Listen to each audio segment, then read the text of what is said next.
At the edge of Hollowwood stood Briarford, a village that rang its bell whenever hoofbeats echoed from the trees. The elders said centaurs stole moonlight, soured wells, and led travellers astray. No one could name a traveller who had truly vanished. If the stories are true, why do they change every winter? A map should not move unless the land itself moves. Some stories are fences, Mira. They keep people in as surely as they keep strangers out. That night, Mira found a fresh mark on her map. Not a warning, but a ring of tiny white flowers where no flowers had been drawn before.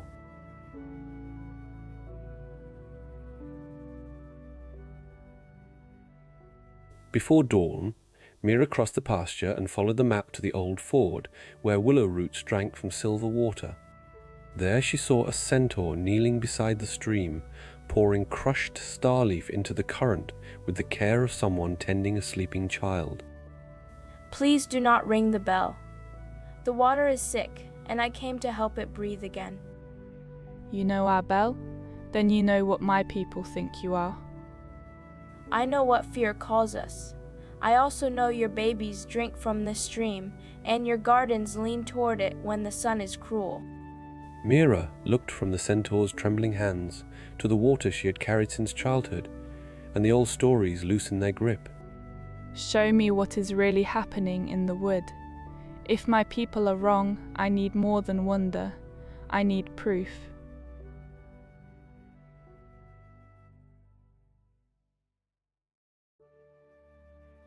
Lyra led Mira through a green tunnel of briars that opened only when touched with kindness, and the forest changed its breath around them. Beyond the thorns lay a meadow of woven shelters, herb gardens, and quiet centaurs whose eyes carried too many years of running. Welcome, Mira Vale. Your grandmother once crossed this meadow without fear. I hoped her courage had not ended with her. My grandmother knew you? Elder Sarah never said the old paths led here. The paths were closed after the black root woke under the hill. We kept it from the village, and the village mistook our watchfulness for malice.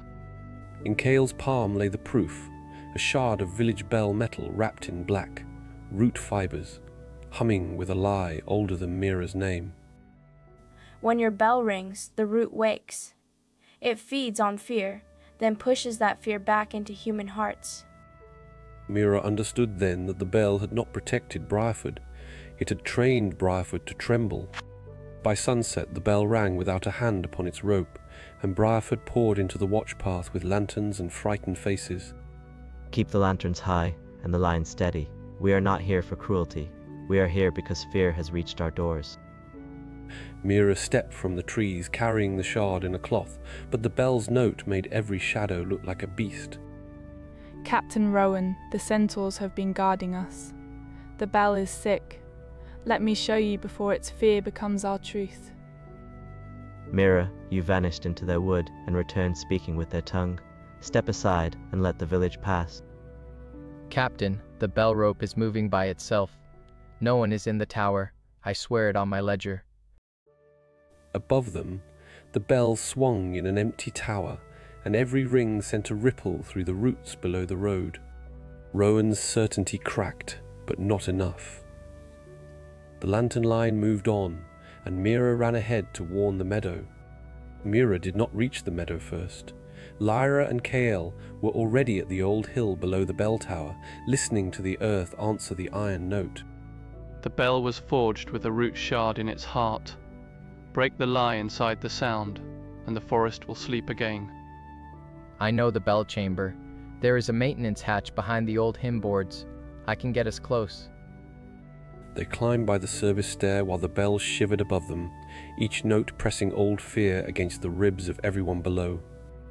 I can quiet the root for a little while, but I need a human hand on the bell. It must hear trust from both sides. Then it will hear mine. I was taught to fear you, Lyra, and I choose to stand beside you instead. Mira placed her palm on the bell, and Lyra pressed Starleaf against the dark seam. The metal answered with a sound like winter losing its grip.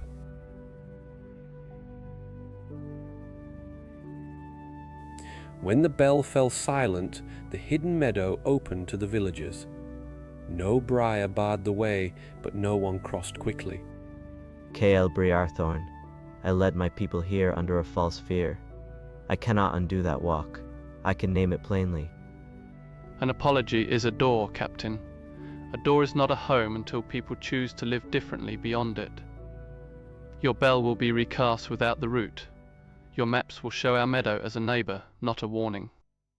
Your children will learn our names before they learn to fear our shadows. I kept silence because I thought silence would keep Mira safe. I see now that silence only taught fear to speak louder. Then let tomorrow begin with voices. Let every person who heard the lie hear the truth from someone they trust. No cheer rose. Trust did not arrive like thunder. It came first as lowered lanterns, loosened shoulders, and one centaur stepping into the open grass. At sunrise, Briarford gathered not at the forest edge, but in the square, where the bell lay silent among flowers and bowls of clear water. This record will name the truth. The centaurs did not curse our wells. They kept the black root from reaching them. My name is Lyra of the dewgrass. I mend water, gather starleaf, and I was afraid of you too. Names crossed the square like warm bread passed from hand to hand. Kael, Sira, Rowan, Mira. The sound of them made the old fear smaller. Then the last black fibre slipped from the bell seam and curled on the platform, searching for a fear strong enough to feed it. Do not ring the warning. Do not reach for the old fear. Stand still and breathe with me. Look at Lyra. Look at Kael. Look at the clear water. The fear is small because we have made the truth larger. The fibre withered into harmless dust, and the square heard something stranger than a bell. 100 people exhaling together. One season later, Briarford's maps had more paths, not fewer. Some were walked by boots, some by hooves, and all of them had names. The south spring is clear again. If your mint grows too wild, bring it to me. I have a tea that forgives almost anything. I will write that down as official medicine, though I suspect it is mostly kindness with leaves in it. Kael taught the villagers how to read the tilt of deergrass before rain. Sarah taught centaur foals the songs that once hid in human kitchens. A border can be a scar, or it can be a seam. A seam holds two pieces together when it is cared for. The new bell was smaller, cast bright and clean. It did not ring for monsters. It rang for market days, storms, births, and neighbours arriving at dusk. If fear ever asks for a bell again, we will ask whose voice it is trying to drown out. And when hoofbeats echoed from hollow wood, Briarford did not bar its doors.